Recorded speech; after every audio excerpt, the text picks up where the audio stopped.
ಓಂ ಸಾಯಿರಾಮ್. ಸಾಯಿ ಸಚ್ಚರಿತೆ 12ನೇ ಅಧ್ಯಾಯ.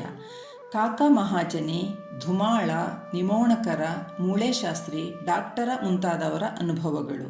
ಬಾಬಾರವರು ಭಕ್ತರನ್ನು ಹೇಗೆ ಬರಮಾಡಿಕೊಂಡು ಅವರನ್ನು ಆಶೀರ್ವದಿಸುತ್ತಿದ್ದರು ಎಂಬುದನ್ನು ಈ ಅಧ್ಯಾಯದಲ್ಲಿ ನೋಡೋಣ.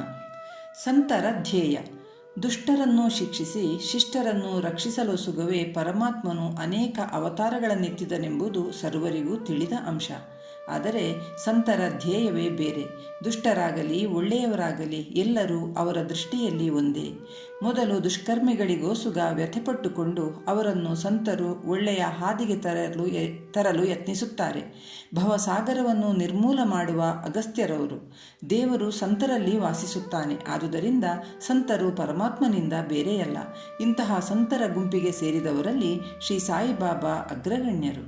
ಅವರಲ್ಲಿ ದೈವಿಕತೆಯ ತೇಜಸ್ಸಿತ್ತು. ಸಮಸ್ತ ಜೀವರಾಶಿಗಳನ್ನು ಸಮದೃಷ್ಟಿಯಿಂದ ಕಾಣುತ್ತಿದ್ದರು. ಶತ್ರುಗಳಾಗಲಿ ಮಿತ್ರರಾಗಲಿ ಅವರ ದೃಷ್ಟಿಯಲ್ಲಿ ಒಂದೇ. ಅವರು ಭಕ್ತರಿಗೋಸುಗ ತಮ್ಮ ಪುಣ್ಯದ ಗಣಿಯನ್ನು ಬರಿದು ಮಾಡಿಕೊಂಡರು. ಬಾಬಾ ಅವರ ದರ್ಶನ ಯೋಗವಿದ್ದರೆ ಮಾತ್ರ ಅವರಲ್ಲಿಗೆ ಭಕ್ತರು ಹೋಗಬಹುದಾಗಿತ್ತು.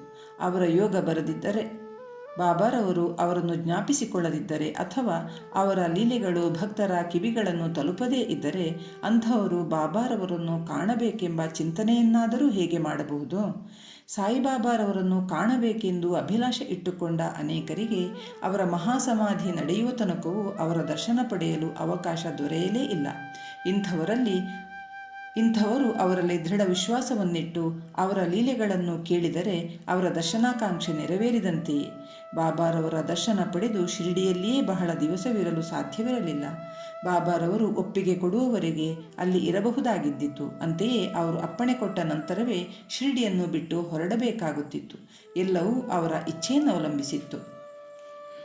ಕಾಕ ಮಹಾಜನಿ. ಒಂದು ಸಾರಿ ಕಾಕ ಮಹಾಜನಿ ಮುಂಬಯಿಯಿಂದ ಶಿರಡಿಗೆ ಹೊರಟರು.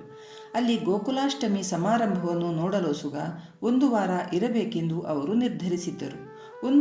ಅವರು ಶಿರಡಿಗೆ ಬಂದು ಬಾಬಾರವರ ದರ್ಶನ ಪಡೆದ ಸ್ವಲ್ಪ ಹೊತ್ತಿನಲ್ಲಿಯೇ ಬಾಬಾರವರು, ನೀನು ಪುನಃ ಯಾವಾಗ ಇಲ್ಲಿಂದ ಹೊರಡುವಿ ಎಂದು ಕೇಳಿದರು.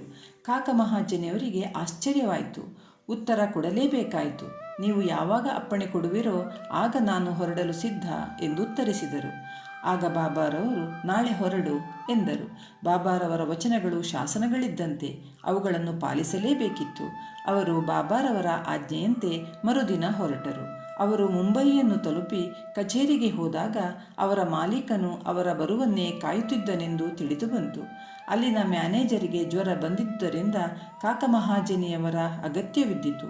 ಮಾಲೀಕನು ಈ ವಿಚಾರವಾಗಿ ಕಾಕಾರವರಿಗೆ ಬರೆದಿದ್ದನು. ಅದು ಮರುದಿನ ಮುಂಬಯಿಗೆ ಮರಳಿ ಬಂದಿತು. ಭಾವುಸಾಹೇಬ ಧುಮಾಳ.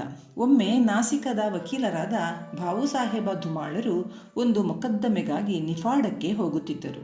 ದಾರಿಯಲ್ಲಿ ಹಾಗೆಯೇ ಶಿರಡಿಗೆ ಬಂದು ಬಾಬಾರವರ ದರ್ಶನ ಪಡೆದು ಕೂಡಲೇ ಹೊರಡಲು ಸಿದ್ಧರಾದರು. ಬಾಬಾರವರು ಅಪ್ಪಣೆ ಕೊಡಲಿಲ್ಲ.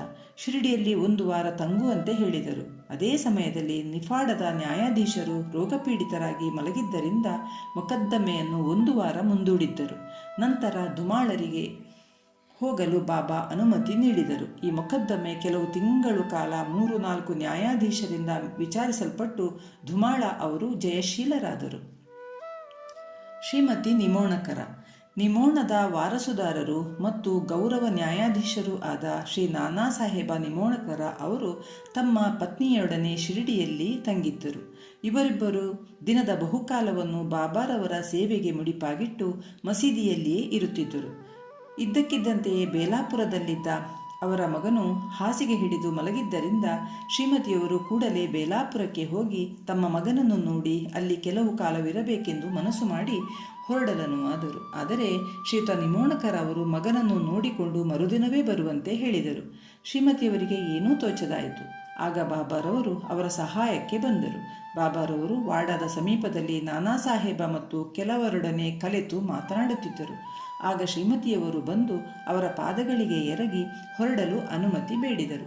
ಬಾಬಾರವರು ಕೂಡಲೇ, ತೀವ್ರ ಹೊರಡು, ಗಾಬರಿ ಪಡಬೇಡ, ಬೇಲಾಪುರದಲ್ಲಿ 4 ದಿನ ನಿಂತು ಬಾ ಎಂದರು.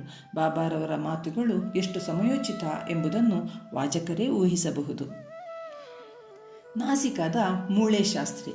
ನಾಸಿಕದ ಪ್ರಸಿದ್ಧ ಅಗ್ನಿಹೋತ್ರಿಗಳು, ಹೋರಾಟ ರತ್ನರೂ ಆದ ಶ್ರೀ ಮೂಳೆ ಶಾಸ್ತ್ರಿಗಳು ನಾಗಪುರದ ಲಕ್ಷಾಧೀಶರಾದ ಬಾಪೂ ಸಾಹೇಬ ಬೂಟಿಯವರನ್ನು ಭೇಟಿಯಾಗಲು ಶಿರಡಿಗೆ ಬಂದರು. ಅವರು ಭೇಟಿಯಾದ ನಂತರ ಎಲ್ಲರೂ ಬಾಬಾರವರ ದರ್ಶನವನ್ನು ಪಡೆಯಲು ಮಸೀದಿಗೆ ಬಂದರು. ಬಾಬಾರವರು ತಮ್ಮ ಸ್ವಂತ ಹಣದಿಂದ ಕೆಲವು ಮಾವಿನ ಹಣ್ಣುಗಳನ್ನು ತರಿಸಿ ಎಲ್ಲರಿಗೂ ಹಂಚಿದರು. ಹಾಗೆ ಹಂಚುವಾಗ ಅವರು ಹಣ್ಣುಗಳನ್ನು ಚೆನ್ನಾಗಿ ಹಿಚುಕಿ ಕೊಡುತ್ತಿದ್ದರು. ತೆಗೆದುಕೊಂಡ ಅವರು ಹಣ್ಣನ್ನು ಬಾಯಿಗಿಟ್ಟಾಗ ಎಲ್ಲ ತಿರುಳು ಒಮ್ಮೆಲೆ ಬಾಯಿಗೆ ಹೋಗಿ ಗೊಟ್ಟ ಮತ್ತು ಸಿಪ್ಪೆ ಮಾತ್ರ ಕೈಯಲ್ಲಿ ಉಳಿಯುತ್ತಿತ್ತು. ನಂತರ ಬಾಳೆಹಣ್ಣನ್ನು ಸುಲಿದು ಎಲ್ಲರಿಗೂ ಹಂಚಿದರು. ಆಗಳ ಮೂಳೆ ಶಾಸ್ತ್ರಿಗಳು ಹಸ್ತ ಸಾಮುದ್ರಿಕರಾಗಿದ್ದುದರಿಂದ ಬಾಬಾ ಅವರ ಹಸ್ತವನ್ನು ಪರೀಕ್ಷಿಸಲಪೇಕ್ಷಿಸಿ ಅವರನ್ನು ಕೇಳಿದರು. ಬಾಬಾರವರು ಅದನ್ನು ನಿರಾಕರಿಸಿ ಅವರಿಗೆ 4 ಬಾಳೆಹಣ್ಣುಗಳನ್ನು ಕೊಟ್ಟು ಕಳುಹಿಸಿದರು. ನಂತರ ಎಲ್ಲರೂ ತಮ್ಮ ತಮ್ಮ ಮನೆಗಳಿಗೆ ಹಿಂದಿರುಗಿದರು. ಮರುದಿನ ಮೂಳೆ ಶಾಸ್ತ್ರಿಗಳು ಸ್ನಾನ ಮಾಡಿ ಸಂಧ್ಯಾವಂದನೆ ಮಾಡುತ್ತಿದ್ದರು. ಬಾಬಾರವರು ಎಂದಿನಂತೆ ಅಂದು ಲೇಂಡಿಯ ಕಡೆಗೆ ಹೋಗುತ್ತಿದ್ದಾಗ ಸಮೀಪದಲ್ಲಿದ್ದವರೊಬ್ಬರಿಗೆ, ನನಗೆ ಸ್ವಲ್ಪ ಗೇರು ತಂದು ಕೊಡು, ಈ ದಿನ ಕಾವಿ ಬಟ್ಟೆ ಧರಿಸುವೆ ಎಂದರು. ಯಾರಿಗೂ ಇದರ ಅರ್ಥ ತಿಳಿಯಲೇ ಇಲ್ಲ. ಕೆಲವು ಕಾಲದ ನಂತರ ಬಾಬಾರವರು ಮಧ್ಯಾಹ್ನದ ಆರತಿ ಹೊತ್ತಿಗೆ ಮಸೀದಿಗೆ ಹಿಂದಿರುಗಿದರು. ಜೋಗ ಅವರು ಮೂಳೆ ಶಾಸ್ತ್ರಿಗಳನ್ನು ಆರತಿ ಹೊತ್ತಿಗೆ ಬರಲು ಸಾಧ್ಯವೇ ಎಂದು ಕೇಳಿದರು. ಮೂಳೆ ಶಾಸ್ತ್ರಿಗಳು ಮಧ್ಯಾಹ್ನದ ನಂತರ ಬರುವೆನೆಂದು ಹೇಳಿದರು. ಬಾಬಾ ಅವರು ಆಸನದಲ್ಲಿ ಕುಳಿತರು. ಆರತಿ ಸಮಾರಂಭ ಆರಂಭವಾಯಿತು. ಆಗ ಬಾಬಾ ಅವರು ಅಲ್ಲಿದ್ದವರೊಬ್ಬರಿಗೆ, ಆ ನಾಸಿಕದ ಬ್ರಾಹ್ಮಣನಲ್ಲಿಗೆ ಹೋಗಿ ದಕ್ಷಿಣೆ ತೆಗೆದುಕೊಂಡು ಬಾ ಎಂದರು. ಈ ವಿಷಯ ಅವರು ಮೂಳೆ ಶಾಸ್ತ್ರಿಗಳಿಗೆ ತಿಳಿಸಿದಾಗ ಅವರು ಗಾಬರಿಗೊಂಡು ತಮ್ಮ ಮನದಲ್ಲಿ, ನಾನು ಶುದ್ಧ ಅಗ್ನಿಹೋತ್ರಿ ಬ್ರಾಹ್ಮಣ, ನಾನೇಕೆ ದಕ್ಷಿಣೆ ಕೊಡಬೇಕು? ಬಾಬಾರವರು ದೊಡ್ಡ ಸಂತರಾಗಿರಬಹುದು, ಆದರೆ ನಾನು ಅವರ ಆಶ್ರಿತನಲ್ಲ ಎಂದು ಸಂಕೋಚಪಟ್ಟರು. ತಕ್ಷಣದಲ್ಲಿ ಪುನಃ ಬಾಪೂ ಸಾಹೇಬರಂಥ ಲಕ್ಷಾಧೀಶರೇ ದಕ್ಷಿಣೆ ಕೊಡಲು ನಿರಾಕರಿಸುವುದಿಲ್ಲ, ನಾನೇಕೆ ಹೀಗೆನ್ನಲಿ ಎಂದುಕೊಂಡು ಬಾಪೂ ಸಾಹೇಬರೊಂದಿಗೆ ಮಸೀದಿಗೆ ಹೊರಟರು. ಅಲ್ಲಿಗೆ ಬಂದ ನಂತರ ತಾವೇ ದೊಡ್ಡವರೆಂದು ಭಾವಿಸಿ ದೂರದಿಂದಲೇ ಬಾಬಾರವರೆಡೆಗೆ ಪುಷ್ಪಗಳನ್ನರ್ಪಿಸಿದರು. ಆ ಕ್ಷಣದಲ್ಲಿ ಅವರು ಕಂಡಿತುದೇನು, ಶ್ರೀ ಸಾಯಿಬಾಬಾ ಅವರನ್ನಲ್ಲ, ತಮ್ಮ ದಿವಂಗತ ಗುರುಗಳಾದ ಶ್ರೀ ಗೋಲಪನಾಥ ಅವರನ್ನು ಕಂಡರು. ಅವರಿಗೆ ಕನಸು ಕಾಣುತ್ತಿರುವೆನೆಂದು ಭಾಸವಾಯಿತು. ಕ್ಷಣಕಾಲ ದಿಗ್ಭ್ರಾಂತರಾದರು. ನಂತರ ಅನುಮಾನವನ್ನೆಲ್ಲವನ್ನು ದೂರ ತಳ್ಳಿ ಗುರುಗಳಿಗೆ ಹೋಗಿ ಅವರ ಚರಣಾರವಿಂದಗಳಿಗೆ ಎರಗಿದರು. ಎಲ್ಲರೂ ಬಾಬಾರವರಿಗೆ ಆರತಿಯನ್ನು ಮಾಡುತ್ತಿದ್ದರು. ಆದರೆ ಮೂಳೆ ಶಾಸ್ತ್ರಿಗಳು ತಮ್ಮ ಗುರುಗಳ ನಾಮ ಉಚ್ಚರಿಸುತ್ತಿದ್ದರು. ಅಹಂಕಾರ ಅಹಂಭಾವಗಳನ್ನು ತೊರೆದು ಅವರು ಕ್ಷಣಕಾಲ ಕಣ್ಮುಚ್ಚಿಕೊಂಡರು. ಕಣ್ಣು ತೆರೆದಾಗ ಅವರು ಕಂಡಿದುದೇನು, ಕರುಣಾಮೂರ್ತಿಯಾದ ಸಚ್ಚಿದಾನಂದ ರೂಪನಾದ ಶ್ರೀ ಬಾಬಾರವರು ದಕ್ಷಿಣೆ ಕೇಳುತ್ತಿರುವುದನ್ನು. ಅವರ ಪ್ರತಿಭೆಯನ್ನು ಕಂಡು ಮೂಳೆ ಶಾಸ್ತ್ರಿಗಳು ತಮ್ಮನ್ನು ತಾವೇ ಮರೆತರು. ಅಮಿತಾನಂದದಿಂದ ನಯನಗಳಲ್ಲಿ ಆನಂದ ಬಾಷ್ಪ ಉಕ್ಕಿತು. ಬಾಬಾ ಅವರ ದಿವ್ಯ ಚರಣಾರವಿಂದಗಳಿಗೆ ಎರಗಿ ದಕ್ಷಿಣೆಯನ್ನು ಅರ್ಪಿಸಿದರು. ಆಗ ಅಲ್ಲಿ ನೆರೆದಿದ್ದವರೆಲ್ಲರೂ ಬಾಬಾರವರು ಸ್ವಲ್ಪ ಗೇರು ತಂದುಕೊಡು, ಕಾವಿ ಬಟ್ಟೆ ಧರಿಸುವೆ ಎಂದು ಹೇಳಿದ ಶಬ್ದಗಳ ಅರ್ಥವನ್ನು ಮನಗಂಡರು. ಡಾಕ್ಟರರೊಬ್ಬರ ಕಥೆ. ಒಂದು ದಿನ ಒಬ್ಬ ಮಾಮಲೆದಾರರ ಜೊತೆಗೆ ಒಬ್ಬ ಡಾಕ್ಟರರು ಶಿರಡಿಗೆ ಬಂದರು. ಡಾಕ್ಟರರು, ನಾನು ರಾಮಭಕ್ತ, ಮಹಮ್ಮದಿಯನಿಗೆ ನಮಸ್ಕಾರ ಮಾಡಲಾರೆ ಎಂದು ಮಾಮಲೆದಾರರಿಗೆ ತಿಳಿಸಿದರು. ಮಾಮಲೆದಾರರು, ಯಾರೂ ನಿಮ್ಮನ್ನು ನಮಸ್ಕಾರ ಮಾಡಲು ಬಲವಂತ ಮಾಡುವುದಿಲ್ಲ, ಬನ್ನಿ ಎಂದು ಸಂಗಡ ಕರೆದುಕೊಂಡು ಬಂದಿದ್ದರು. ಅದರಂತೆ ಅವರಿಬ್ಬರು ಬಾಬಾ ಅವರ ದರ್ಶನಕ್ಕೆಂದು ಮಸೀದಿಗೆ ಬಂದರು. ಡಾಕ್ಟರರು ಬಾಬಾರವರಿಗೆ ನಮಸ್ಕಾರ ಮಾಡಲು ಹೋಗುತ್ತಿರುವುದನ್ನು ಕಂಡು ಎಲ್ಲರಿಗೂ ಅಚ್ಚರಿಯಾಯಿತು. ನಂತರ, ನೀವು ಬಾಬಾರವರಿಗೆ ನಮಸ್ಕಾರ ಮಾಡುವುದಿಲ್ಲವೆಂದು ಸಂಕಲ್ಪವನ್ನು ಹೇಗೆ ಮುರಿದಿರಿ ಎಂದು ಕೇಳಿದುದಕ್ಕೆ ಅವರು, ನಾನು ನನ್ನ ದೇವರಾದ ಶ್ರೀರಾಮಚಂದ್ರ ಮೂರ್ತಿಯನ್ನೇ ಕಾಣುತ್ತಿದ್ದೇನೆ ಎಂದು ಹೇಳುತ್ತಿರುವಾಗಲೇ ಮತ್ತೆ ಬಾಬಾರವರ ರೂಪ ಗೋಚರವಾಯಿತು. ಅವರು ಅಚ್ಚರಿಗೊಂಡು, ಇದೇನು ಕನಸೆ? ಇವರು ಹೇಗೆ ಮಹಮ್ಮದಿಯರಾಗಿರಬೇಕು?